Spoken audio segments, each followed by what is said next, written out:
नमस्कार मित्रांनो, सेवा अकॅडमी मध्ये मी विनोद पवार आपलं सहर्ष स्वागत करतो। मित्रांनो, अनुकंपा तत्वावर नियुक्तीचं शासनाचं जे काही सुधारित धोरण आहे त्या सुधारित धोरणामध्ये काय तरतुदी आहेत आणि तुमचं इच्छुकता पत्र दाखल करण्यापासून तर अपॉइंटमेंट ऑर्डर म्हणजे नियुक्ती आदेश मिळवण्यापर्यंत काय प्रक्रिया आहे, ही सर्व प्रक्रिया विषयी A to Z माहिती, इव्हन काय कागदपत्र लागतात याविषयी संपूर्ण माहिती या व्हिडिओमध्ये आपण बघणार आहोत। मित्रांनो, अनुकंपा तत्वावरती पहिला व्हिडिओ बनवला, त्यावरती बरेच सारे प्रश्न आपण विचारले आणि प्रत्येकाच्या प्रश्नाला वैयक्तिक उत्तर देणं मला वेळेअभावी शक्य होणार नाही। त्यामुळे तर आपल्या सर्व प्रश्नांची उत्तरे मिळावी या उद्देशाने हा व्हिडिओ आहे। हा व्हिडिओ थोडा मोठा होऊ शकतो, परंतु सुरुवातीपासून शेवटपर्यंत बघा, कारण की हा व्हिडिओ बघितल्याच्या नंतर तुम्हाला अनुकंपा तत्वावर नियुक्ती संदर्भात एकही प्रश्न राहणार नाही। जर प्रश्न राहिला तर टेलिग्राम चॅनल आहे आपला अनुकंपा वेटिंग मंच, त्यावरती जॉईन व्हा। त्यावरती आपलेच बांधव आपल्याच प्रश्नाला उत्तर देतात। तर वेळ न घालवता सुरुवात करतो। आणि हो, चॅनलला सबस्क्राईब केलं नसेल तर आताच सबस्क्राईब करून घ्या, कारण की मी पहिल्यांदा म्हटलेलंच आहे, इच्छुकता पत्र दाखल करण्यापासून तर अपॉइंटमेंट ऑर्डर मिळण्यापर्यंत संपूर्ण मदत आपल्या चॅनल मार्फत करण्यात येणार आहे। आणि आता सध्या महानगरपालिकेची भरती चालू आहे। महानगरपालिकेची जर तुम्ही कोणी तयारी करत असाल तर सॅमकट्टा पब्लिकेशन मार्फत प्रकाशित झालेलं महानगरपालिका झालेले पेपर्स हे तुम्ही ऑर्डर करू शकता। डिस्क्रिप्शन बॉक्स मध्ये लिंक आहे। कारण की बघा, प्रश्नपत्रिका खूप महत्त्वाच्या असतात। प्रश्नपत्रिकावरूनच तुम्ही अभ्यास करायला एक दिशा मिळते आणि पेपर कसा येऊ शकतो हे आपल्याला यामधून कळत असतं। ठीक आहे, आता येऊयात आपल्या मूळ व्हिडिओ मध्ये। तर बघा, हे सगळ्यात महत्त्वाचं की हे धोरण कोणाला लागू आहे। बघा, शासकीय सेवेत असलेले गट अ म्हणजे क्लास 1 वर्ग 1, क्लास 1 2 काय क्लास 3 क्लास 4 म्हणजे वर्ग 1 राजपत्रित मधले राजपत्रित अधिकारी ते अराजपत्रित क्लास 4 म्हणजे चतुर्थ श्रेणी कर्मचारी पर्यंत सर्वांना हे अनुकंपा धोरण लागू आहे। हे झालं क्लिअर। मग आता ऑब्वियसली प्रश्न उपस्थित होतो की हे केव्हापासून लागू आहे। हा शासन निर्णय केव्हा लागू झालेला आहे? 17 जुलै 2025। का म्हणतो मी की बघा, की उपरोक्त विचारात घेऊन संदर्भीय शासन आदेश अधिक्रमित करून, हे बघा लक्षात घ्या, कारण की पहिले जे काही शासन निर्णय आहेत ते सगळे अधिक्रमित झालेले आहेत। आता तुम्हाला दाखवून घेतो की पहिले 45 शासन निर्णय होते बघा, वेगवेगळे शासन विभागाचे म्हणजे सामान्य प्रशासन विभागाचे 45 शासन निर्णय आहे, ते सगळे रद्दबादल झाले, अधिक्रमित झालेले आहेत आणि 17 जुलै 2025 पासून हे शासन निर्णय लागू आहे। म्हणजेच थोडक्यात 17 जुलै 2025 पासून वर्ग 1 राजपत्रित अधिकाऱ्यापासून तर चतुर्थ श्रेणी कर्मचाऱ्यापर्यंत सगळ्यांना अनुकंपा नियुक्ती याने मिळू शकते। परंतु त्यासाठी अट काय आहे ते पण पाहणं गरजेचं आहे। आता जो दिवंगत कर्मचारी आहे त्याचा पती किंवा पत्नी शासकीय सेवेत कार्यरत असतील तर त्याला अनुकंपा नियुक्ती अनुदेय राहणार नाही। म्हणजे थोडक्यात कुटुंब प्रमुखापैकी किंवा कुटुंबातील पती किंवा पत्नी शासकीय सेवेत असायला नको असं त्याचा अर्थ होतो। म्हणजे ज्याचा अर्थ असा बी होतो, प्रायव्हेट सर्व्हिस मध्ये असेल तर मिळू शकतो, बरोबर ना? स्पष्ट सांगितलं मी। आणि दुसरी अट, ही अट पूर्तता झाली, पती किंवा पत्नी शासकीय सेवेत कार्यरत नाहीये, ही पूर्तता झाली तर त्यानंतर दुसरी पण अट महत्वाची आहे ती की 31 डिसेंबर 2001 नंतर तिसरं अपत्य कर्मचाऱ्याच्या कुटुंबास अनुकंपा नियुक्ती अनुदेय राहणार नाही। बघा, पहिली अट काय की पती किंवा पत्नी शासकीय सेवेत असायला नको। दुसरी अट की 31 डिसेंबर 2001 नंतर म्हणजे 31 डिसेंबर 2001 ला जरी तिसरं अपत्य आलं, मी स्पष्टच बोलतो, तरी त्यानंतरच्या तारखेला जे काही, आता 31 डिसेंबर म्हणजे काय, 1 जानेवारी 2002 ला तिसरं अपत्य असेल तरी तो अर्ज करू शकत नाही, मी स्पष्ट सांगतोय। म्हणजे कारण की तुमच्या कमेंट येतात, आणि त्यापूर्वी जर 3 अपत्य असेल तर अनुकंपा तत्वावरती नियुक्ती मिळू शकते असा त्याचा अर्थ निघतो। ठीक आहे, मग परत रिपीट करतो काय की अनुकंपा तत्वावर नियुक्ती कोणाला आहे? वर्ग 1 ते 4 श्रेणी कर्मचाऱ्यांपैकी कोणी शासकीय सेवेत असताना निधन झालं किंवा ते न्यायालयाने त्यांना फरारी घोषित केलं तर मिळू शकते. पण त्याच्यासाठी पहिली अट आहे पती किंवा पत्नी त्याच्यापैकी कोणी एक शासकीय सेवेत असायला हवं. दुसरं जर शासकीय सेवेत असेल तर ते मिळत नाही, अनुकंपाने मिळत नाही. त्याच्यानंतर दुसरी महत्वाची अट की 31 डिसेंबर 2001 नंतर तिसरं अपत्य असेल तरी अनुकंपा नियुक्ती मिळू शकणार नाही. स्पष्ट सांगितलं. ठीक आहे, आता पुढे की सगळे मागचे शासन निर्णय जे काय अधिक्रमित झालेले आहे आणि 17 जुलै 2025 जे आपण व्हिडिओ बनवतो हा शासन निर्णय आता इथून पुढे लागू राहणार आहे.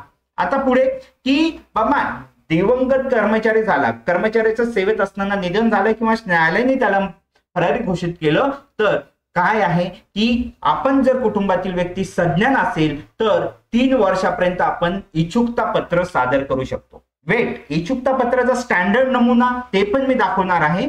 तर 3 वर्षाच्या आत मी काय म्हणतो 3 वर्ष कशाला घ्यायचे, लवकरात लवकर इच्छुकता पत्र दाखल करून द्यायचं, इच्छुकता पत्र भरून द्यायचं, कार्यालय प्रमुखाला तो द्यायचं असतं. पण आपातकालीन परिस्थितीमध्ये 2 वर्षापर्यंत जे काही आहे तो विलंब समापित करण्याचा अधिकार जिल्हाधिकारी यांना दिलेला आहे. थोडक्यात 5 वर्षानंतर जर तुम्ही इच्छुकता पत्र सादर केलं तर तुमच्या अर्जाची दखल घेतल्या जाणार नाही असं फर्स्ट याचा अर्थ निघतो.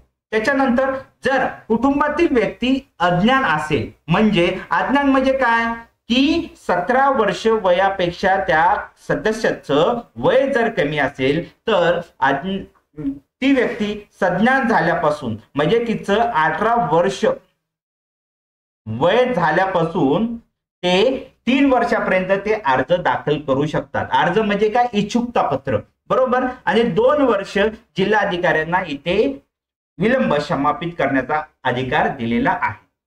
लक्षात येतं का की जर अज्ञान असेल, मी रिपीट करतो, सज्ञान असेल तर 3 वर्षाच्या आत तुम्हाला इच्छुकता पत्र दाखल करायचं आहे.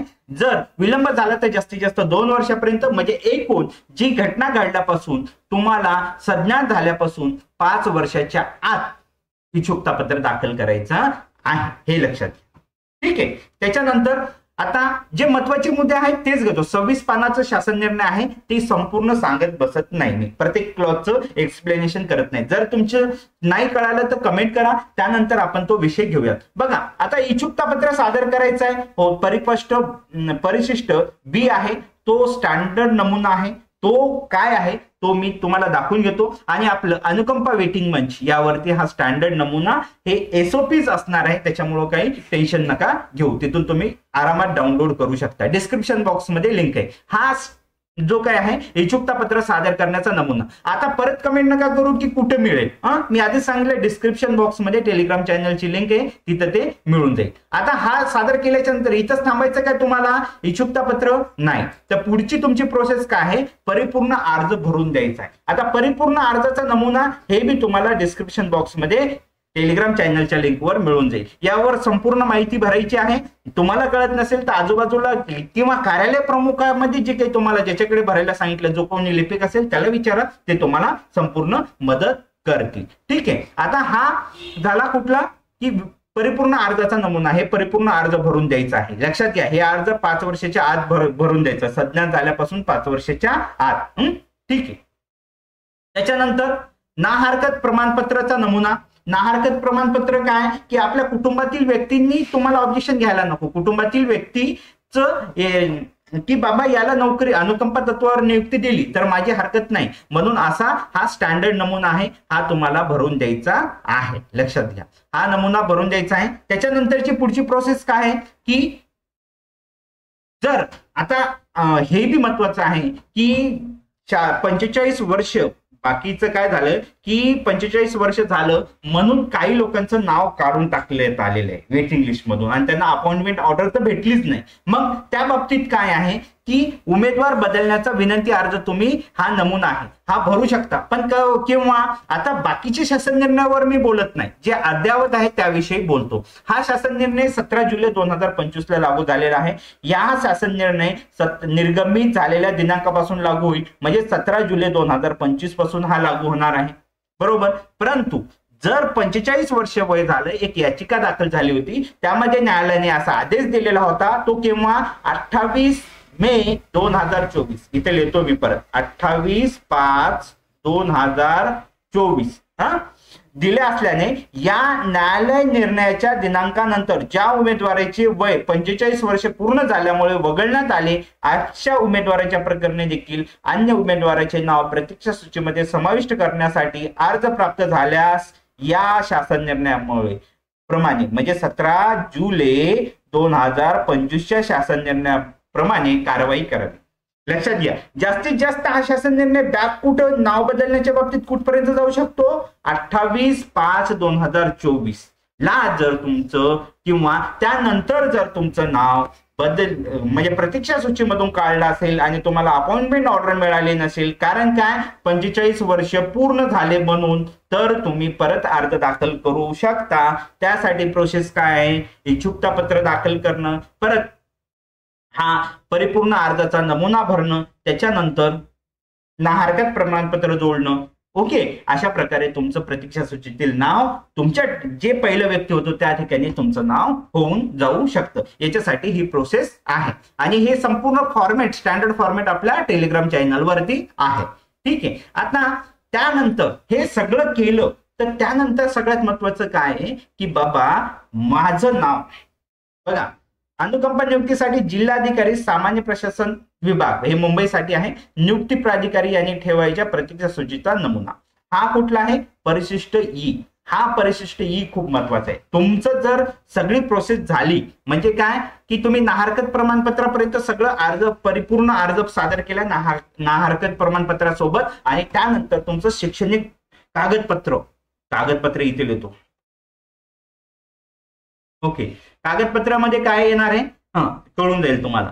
तर तुम्ही आहे ना, तुमची जे काही आतापर्यंत शिक्षण झालेलं आहे शिक्षण, त्याचं जे काय आहे ते प्रमाणपत्र इथे लिहिलं जात नाही. शिक्षण जे काय आतापर्यंत झाले, कोणाचं BA असेल, कोणाचं काय असेल, डिग्री असेल, डिप्लोमा असेल, जे काही झालेलं आहे सगळ्यात जास्त जोपर्यंत तुमचं शिक्षण झालेलं, कोणाचं 10वी झालं असेल तर 10वी द्या, 12वी झालं असेल तर 12वी, ग्रॅज्युएशन झालं तर ग्रॅज्युएशन, पोस्ट ग्रॅज्युएशन झालेलं असेल, मास्टर केलं असेल तर ते सगळे शैक्षणिक कागदपत्र तुम्हाला त्यासोबत जोडायचे आहे. त्याच्यानंतर तुमचा जातीचा दाखला म्हणजे तुमचा प्रवर्ग कुठला आहे तो, कास्ट सर्टिफिकेट, थोडक्यात जातीचा दाखला, कास्ट व्हॅलिडिटी असेल तर अत्युत्तम, नसेल तरी त्याला तुम्हाला पुढे मुदत मिळत असते. त्याच्यानंतर तुम्हाला संगणकासाठी MSCIT किंवा DOECC चा CCC हा एक कोर्स असतो, यापैकी तुम्ही जे काही पूर्ण केलेला आहे तो जोडायचा आहे. त्याच्यानंतर तुम्ही जर क्लरिकल साठी जर अप्लाय करत असाल, क्लरिकल साठी जर तुम्ही इंटरेस्टेड असाल तर तुम्हाला टायपिंगचं जे काही 30-40 तुमचं जे काही असतं ते प्रमाणपत्र जोडावं लागतं. आता मराठी असेल तरी जोडा, मराठी इंग्रजीत असेल तरी जोडा. यापैकी कुठलंही एक असणं गरजेचं आहे, दुसरं असलं तरी चांगलं आहे. जेवढे तुमच्याकडे आतापर्यंत तुम्ही जे जे प्रमाणपत्र मिळवलेले आहे, डिग्री, डिप्लोमा किंवा इतर कोर्स जे केलेले आहेत त्या सगळ्याचे कागदपत्र तुम्हाला जोडायचे आहेत. सगळे कागदपत्र जोड असं थोडक्यात म्हणायचं आहे. बाकीचं तर आपण म्हटलेलं आहे, नाहरकत प्रमाणपत्र वगैरे ते आलेलेच आहे. आता यामध्ये तुम्ही काय करायचं आहे, परिशिष्ट ई इथे येतो मी आता परत. परिशिष्ट ई मध्ये काय आहे की प्राधिकारी, नियुक्ती प्राधिकारी कोण आहे, आता गट क साठी जिल्हाधिकारी आहे. जिल्हाधिकाऱ्यांनी ही प्रतीक्षा सूचीचा नमुना दिला आहे. या प्रतीक्षा सूची जिल्हाधिकाऱ्याला आता ठेवावी लागते. आता ही प्रतीक्षा सूची दर 6 महिन्यांनी, म्हणजे तुम्ही त्याच्या आधी केली तरी चालतं, सप्टेंबर आणि मार्च यापूर्वी तुम्ही चेक करून घ्यायची, याच्यामध्ये तुमचं नाव आहे का. पहिलं आता काय सप्टेंबर मध्ये, बरोबर, आता उद्या सप्टेंबरच आहे, उद्या तुम्ही जिल्हाधिकाऱ्याकडे जावा किंवा अधिकृत जे काही संकेतस्थळ आहे तिथं भेट द्या, तिथं तुम्हाला ही यादी मिळून जाईल. ठीक आहे, आणि त्याच्यानंतर मार्च मध्ये, ओके, तर ही यादी तुम्हाला चेक करायची. यामध्ये काय असणार आहे, प्रतीक्षा सूचीतील तुमचा क्रमांक राहील, प्रतीक्षा सूचीमध्ये नाव समाविष्ट केव्हा केलेलं आहे त्याचा दिनांक राहील, उमेदवाराचं म्हणजे तुमचं इथं नाव असलं पाहिजे त्या यादीमध्ये, नाव नाही तर काय चुकलंय हे बघा, परत कागदपत्र सादर करा आणि इथं नाव आल्याशिवाय तुम्हाला अपॉइंटमेंट ऑर्डर मिळणार नाही, हे लक्षात घ्या. आता इथं तुमचं दिवंगत कर्मचारी जे कोणी असेल तुमच्या कुटुंबातलं त्याचं नाव राहील, त्यांचा जन्मदिनांक राहील, त्यांची शैक्षणिक अर्हता, इथं उमेदवाराचा तपशील म्हणजे तुमची राहणार आहे, त्यांची नाही. इथे तुमची शैक्षणिक अर्हता राहील. इतर अर्हता काय आहे, जातीचा प्रवर्ग आणि नियुक्ती आदेशाचा दिनांक व नियुक्ती आदेशाचे कार्यालय व पद आणि नियुक्ती प्रलंबित जर असेल तर. बघा थोडक्यात काय की इथं तुम्हाला तुमचं जन्माचा दाखला असेल, जन्म प्रमाणपत्र असेल, म्हणजे तुमचं वय प्रूफ करणारं एक तुम्हाला शैक्षणिक एक कागदपत्र लागणार आहे. तुमचं जे काही आता मी म्हटलं की जेवढं शिक्षण झालेलं आहे तोपर्यंतचे सर्व डॉक्युमेंट तुम्हाला इथं जोडावे लागणार आहे. इतर अर्थामध्ये काय की तुमचं संगणक असेल किंवा म्हणजे MSCIT असेल, DOECCचं CCC असेल, ते जातीचा प्रवर्गाचा दाखला तुम्हाला लागणार आहे. हे म्हणजे थोडक्यात इथे तुमचं नाव येणे गरजेचं आहे. इथं जर नाव नाही आलं तर लक्षात घ्या तुमचं कुठलं तरी कागदपत्र कमी आहे. तुमच्या नियुक्ती प्राधिकाऱ्याशी संपर्क साधा आणि त्याची पूर्तता करा आणि या लिस्टमध्ये नाव आल्याशिवाय तुम्हाला अपॉइंटमेंट ऑर्डर मिळणार नाहीये. त्याच्यानंतर पुढे गटक अनुकंपा नियुक्तीसाठी उपलब्ध पदाची रिक्त पदाची माहिती. आता ही यादी बरोबर आहे. ही यादी काय आहे की तुम्हाला या यादीमध्ये तुमचं नाव आलं. आता समजा उदाहरण घेऊ की या यादीमध्ये 200 नावं आहेत, बरोबर आहे. आता 200 नावं आहेत तर या 200 पैकी तुमचा नंबर समजा उदाहरण घेऊयात की 150 आहे, 150 बरोबर आहे.